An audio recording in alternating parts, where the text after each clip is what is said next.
Weather extra temperatures back on the fall tonight. We have a first alert for freezing temperatures, but how about a warm up? We'll show you when in your weather. That's coming up. And the spring severe weather season will be here before you know it. We have tips on what you need to do and what you do not need to do if a tornado warning is issued and you're in the path. Plus, how a power plant is helping manatees stay warm when the temperature dips in one of the warmest states in the country. Live on your side. First Alert Weather Extra starts right now. All right now on Weather Extra, Tania, we are talking about some clouds and a beautiful sky out there. A lot of you are sending those photos in on the First Alert Weather app. I know, man. If only we could have just sat outside and just watched it and not been inside the studio, right, Wes?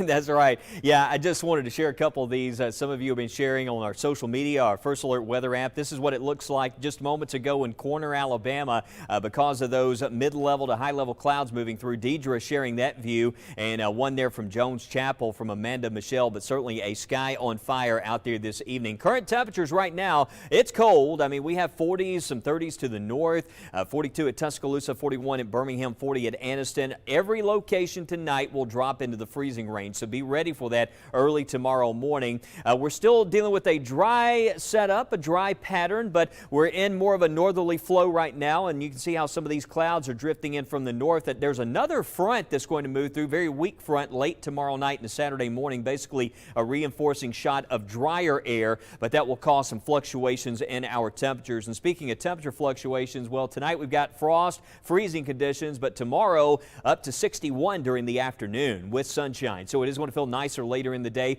and a bit breezy. Winds out of the west tomorrow at 10 to 15. The wind's going to shift back around to the north on Saturday at about 10 to 15 with some higher gusts. So if you're enjoying the outdoors, just know that wind is going to shift in direction. Dry weekend ahead, and we're talking about warmer weather on the way for next week. So that's what we're tracking coming up in your First Alert forecast. And of course, we'll show you the 10-day and take you beyond the 10-day. But one of the big stories this week, it is Severe Weather Awareness Week in Alabama. And meteorologist Matt Daniel joins us now with more of what to do if a tornado warning is issued where you are. Well, it's Severe Weather Awareness Week. As we are getting closer to spring, that's usually when we start seeing our severe weather season ramp up. And so we just want to make sure you're prepared and not scared. And today we want to talk about sheltering. Preparing for the weather is knowing what to do in advance. So the most important thing is to understand the alert types. Have multiple ways to receive those weather updates, whether you're watching us on television, you're downloaded our WBRC First Alert Weather app, or you have a NOAA Weather Radio. So if you're at home, you have the NOAA Weather Radio that could go off. You have your phone that can give you those updates from the WBRC First Alert Weather app. So it's all about taking action. What do you do when a tornado warning is issued? So you've already got ways to get those alerts. Now, where do you go if you have to go to your safe place? So the safe place option is an interior room on the lowest level, and it's always a safe option for any home. So everybody's home is made differently. So obviously, if you got a basement, that's ideal. But I would say the center part, maybe a bathroom, could be a hallway, could be a closet. You want to be in the middle of the home. You don't want to be on the outside, because if any debris flies around, you can get that debris go through those walls. So if you have as many walls between you and the outside, that's the most ideal situation. Of course, ideally, if you have a basement that's equipped. So that should be generally your most safest place to go. And in some locations, maybe you don't have a basement, maybe you live in an area of manufactured homes, maybe you have a shelter, maybe a safe place option there, an underground storm shelter for people. And local city storm shelters work great too. So those are always great options. So just to wrap it all on up, when it comes to Severe Weather Awareness Week, the bad options when it comes to severe weather and tornadoes, you really don't want to be in a mobile home or manufactured housing, because it doesn't take a lot of wind to knock those over. So try to avoid that if you can. Vehicles are not a safe place to be in when there's a tornado. You want to get out of the vehicle. If there's a ditch nearby, or if inside a store, that's the most ideal thing you want to do. Stay away from being underneath those highway overpasses that actually can funnel in even more wind if you're under there. And large open rooms or gymnasiums, not a good idea. But the best options, if you're wondering, of course, is the basement, the lower lowest floor away from the windows, and an interior room or a bathroom, and a FEMA safe room or storm shelter. So sort of talk it over with your family. Let your kids know, hey, this is the best place to go. If you got a bicycle helmet, put those on as well. And once you have that plan, implement it. Have a test run. And if once you do that test run, the time we actually have a tornado warning, you know exactly what to do. And that's what it's all about, being prepared, not scared.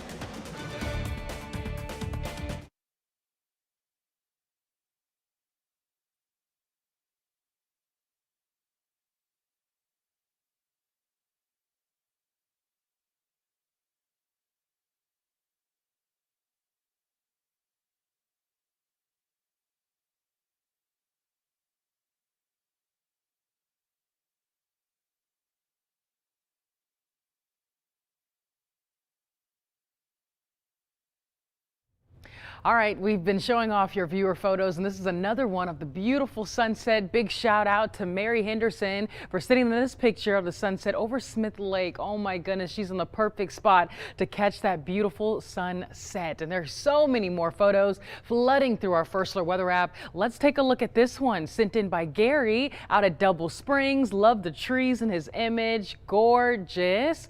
And this is a live look right now. Baptist Health and out at Brookwood Hospital, temperature in the low 40s. It's a chilly night out there. We've got a little clouds out and about, but not enough to keep us warm overnight. We're going to see temperatures dropping down into the 20s across the area tomorrow morning. Mid 20s in Coleman, around 29 there in Tuscaloosa, 29 in Birmingham. A cold start to your Friday. We'll be giving you updates on when you can expect warmer temperatures, more like next week, coming up later on First Alert Weather Extra. But for people in some communities in and around Nashville, they're now well into a second week without electricity.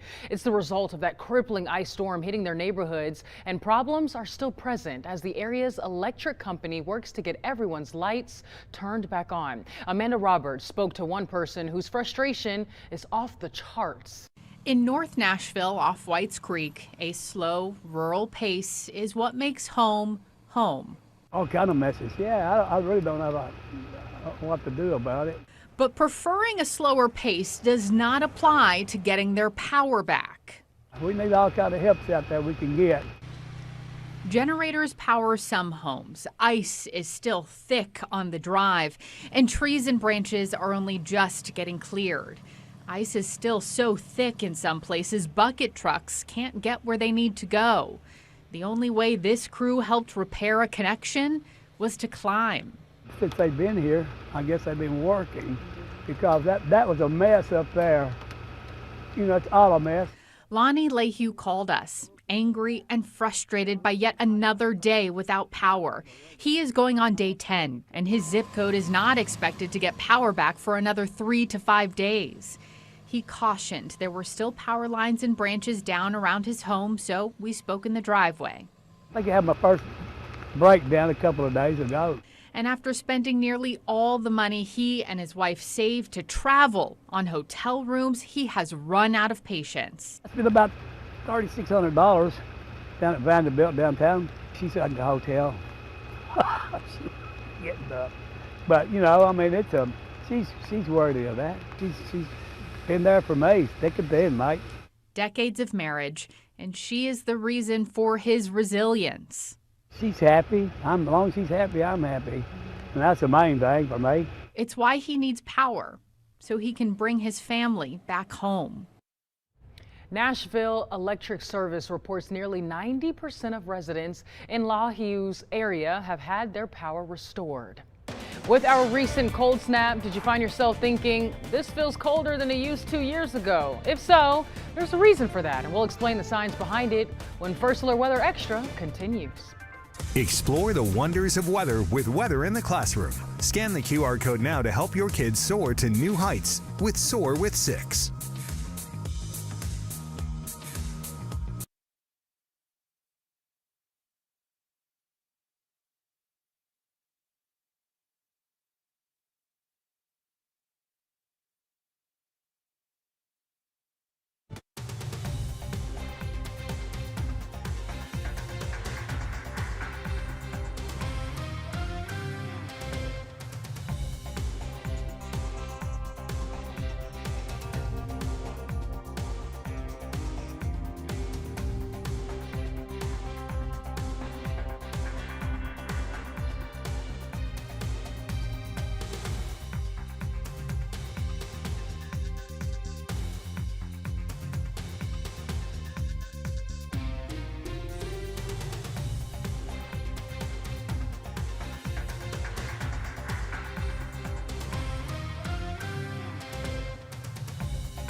Some Americans are still struggling with the recent onslaught of winter weather. A Memphis warming center is one location that offers refuge when needed. Lauren Turman from an ABC station, ABC 27 in Memphis, reports on how a Good Samaritan helped a family that stayed there. Thursday night, we introduce you to Gerald Driver, whose family was stranded, out of options, and forced to seek refuge at the Ed Rice Community Center, which was operating as a warming center. We slept on the floor from Friday till today. Me, my wife, a 12-year-old, 9-year-old, and a 1-year-old. When our story aired, someone was watching, someone who says they recognized the fear and the exhaustion. They hadn't had anything hot for several days. Beef jerky and fruit cups were all they'd had to eat.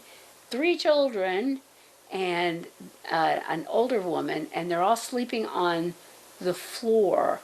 She asked not to be identified because of her work as a therapist. After seeing Gerald's story, she knew she couldn't look away. They were hungry, and I thought, I can't tolerate that. So I went on DoorDash and looked around for places that were still delivering, and I found a Shell station they were still open. They made things like pizza and fried chicken. Without ever leaving her home, she went to work, ordering hot meals, air mattresses so the family could sleep comfortably, and basic supplies to help get them through. She also called local food pantries and people she knows, and through it all, she stayed in contact with the Driver family, checking in, encouraging them, and reminding them they weren't alone. Her kindness came at a time when the need across Memphis was already overwhelming. A City of Memphis spokesperson tells ABC 24 the demand at warming centers quickly exceeded expectations. While the city's 24-hour centers maintained shelf-stable food, cots and blankets had to be restocked as the cold stretched on. Driver and his family are now out of the warming center and staying with a relative. But the woman who helped them hopes city officials will publicize more information next time. These people were on the street. They were driving somewhere. They wouldn't have heard the announcement to bring food, bring stuff. Homeless people go there. They wouldn't have heard. Her story proves something simple but profound. You don't have to brave the cold. You don't have to stand in the storm. Sometimes all it takes is one click to change a life. There are very giving people, and we, as a city, we would mobilize, and I think that's important that we show kindness to one another in the midst of all the turmoil that's occurring. Cold temperatures in Florida have manatees hanging out with each other. With air temperatures are in the 30s, dropping water temps, manatees look for places to stay warm. One of the most well-known is the natural gas facility in Lake Worth Lagoon, which pumps out warm water for Florida wildlife. Yesterday, more than 200 manatees were spotted swimming and relaxing in the area. They have the right idea. When you're cold, you cuddle up. The Manatee Lagoon has attracted manatees for decades as they've learned to travel toward the warm waters discharged from the energy center operated by Florida Power and Light.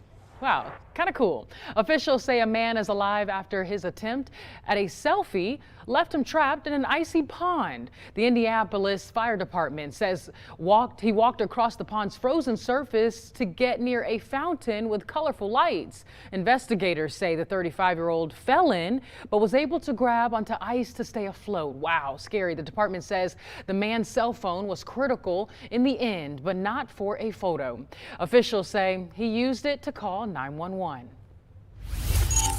Hey, at least he had his phone to call for help. That was the one thing that helped him out there. But with bitter cold still affecting millions of people across the country, scientists say these ongoing low temperatures could seem even lower to many of us. But why? Changes to climate can lead to changes in human psychology. Ted Lindner has the story.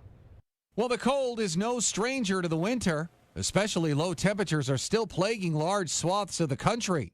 And as people keep piling on layers to stay warm, researchers say a combination of factors can make these low digits feel even worse. The effects of extreme temperatures, whether they're extremely hot or extremely cold, are very much dependent on context. Climate scientists say fossil fuel use and production have contributed to the first quarter of the 21st century being unusually warm.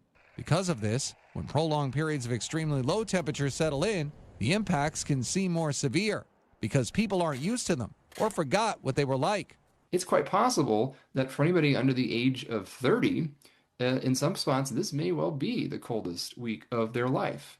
And that doesn't mean that this is the coldest temperature that this region has observed in recorded history. It just means that the background warming is so rapid that we've rapidly become less accustomed to cold extremes of this magnitude. And sub-freezing temperatures are any that fall below the freezing point of water. According to data from Climate Central, the country experienced an average of 4 fewer days of sub-freezing temperatures each year between 2001 and 2025, compared to the previous 25-year period. Meanwhile, a previous study published in the journal Proceedings of the National Academy of Sciences found that people forget how cold temperatures feel after facing 2 to 8 years of more mild weather. But as folks in impacted regions keep fighting through their shivers, experts say it just takes time for the body and mind to adjust. Ted Lindner, Fox News. All right, we are currently in the chilly range out there. 36 in Coleman right now, 38 in Gadsden, 41 at Birmingham. Bundle up if you're heading out. Tonight's lows will be down into the freezing range. We've had these clouds moving through, and that's really set off those colors this evening. No precipitation with this, and these clouds will thin out, but you can see we're underneath this northerly flow. I was noticing back in across parts of Tennessee, looked like maybe a few flurries there showing up. Some of that may be reaching some of the higher elevations in parts of the Smoky Mountains, but this trough that's been in place across the eastern U.S. is going to eventually lift out of here and be replaced by more of a ridge in the upper flow that's going to usher in some of those milder temperatures. The general pattern shift is going to take place more into next week. For right now, I know it's jacket weather, but we're going to stay at least very dry in this dry flow. There's actually another front that's going to drop in from the north tomorrow night and into early Saturday. It's a dry front, but it's going to bring in another surge of that drier weather for the weekend. Keep us nice and sunny for Saturday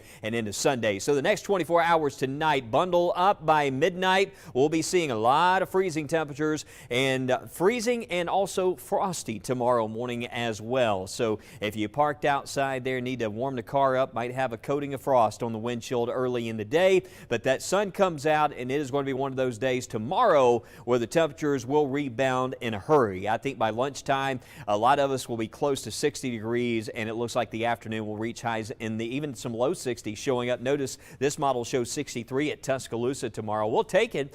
Tomorrow night, though, it's still cold, but notice not quite as low on those temperatures early Saturday morning because it will stay kind of breezy as that next front moves in. And you'll really notice the difference here as we look at the 10-day forecast. Notice we go from 61 tomorrow and roughly around 10 degrees cooler for a high on Saturday. Some areas north will only stay in the 40s, so it's going to be a chilly day. The good thing is it will be sunny, but there will be a north breeze at about 10 to 15 that's going to add to the chill. 28 degrees Sunday morning. It is back to freezing early Sunday.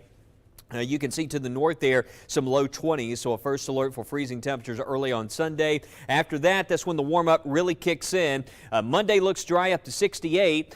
Tuesday and Wednesday highs around 70, mostly cloudy. Could see a few showers late on Tuesday. Also, maybe some morning low clouds, a few showers Wednesday. Otherwise, not a total washout both days. We'll get to enjoy some of those temperatures around 70. Late next week around Thursday and Friday, models have been back and forth on a system that could generate some rain, possibly some storms. It is something to watch. The good news is today, Tania, the model data backed off the risk for storms a bit, but the data can go back and forth here. Valentine's Day looks dry, but we're going to keep an eye on that long range. Oh, yeah, we certainly are. Let's go beyond the 10-day forecast, get a little bit more into the details on what you can expect heading into your Valentine's Day weekend. But looking at our temperature outlook, the 13th through the 19th, above average temperatures will be in place across the southeast. We're trending a lot warmer than we have been. We're going to see temps possibly in the upper 60s and maybe even some low 70s closer to the middle and end of the month of February. As we look at rainfall, tracking above average rainfall across the southeast, including us right here across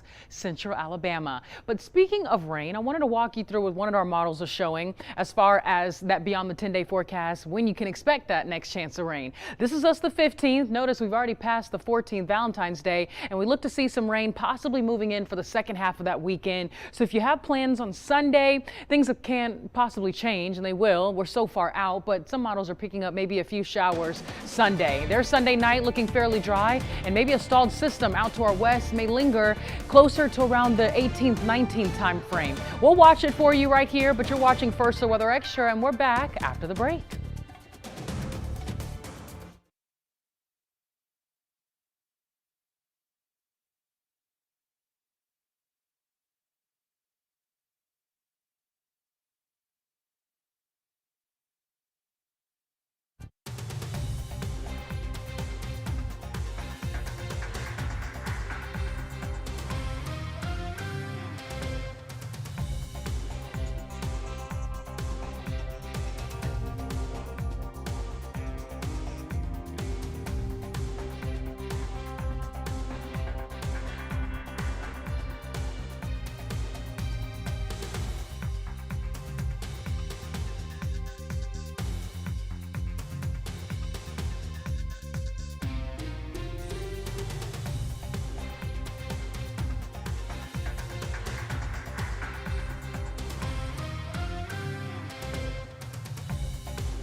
They said, "We love weather." I had a blast talking to the first graders at Sun Valley Elementary School. Man, they were great. They were so engaged. They loved learning about weather and, matter of fact, severe weather and how to be prepared for it. And when I asked them, "Did you all learn something, Wes?" everybody's hand went up. What about that? What a group. And I love those smiles and always love the school visits. And we had some smiles out in Jasper at the Senior Activity Center yesterday. It was Weather Awareness Day. And they were, of course, with it being Severe Weather Awareness Week, of course, going through some severe weather safety. The mayor was there. It was great seeing Renita Waldrop, and want to thank the group there for the invite. We love Jasper and Walker County, and we want to thank all of our friends there for having us in Walker County. And be sure to visit that Weather in the Classroom, teachers. We'll head out to your school. But how about some of those views this evening? This was just in from Trafford. A lovely view there seen. That was from Deanna sharing that view. And another one, Wes,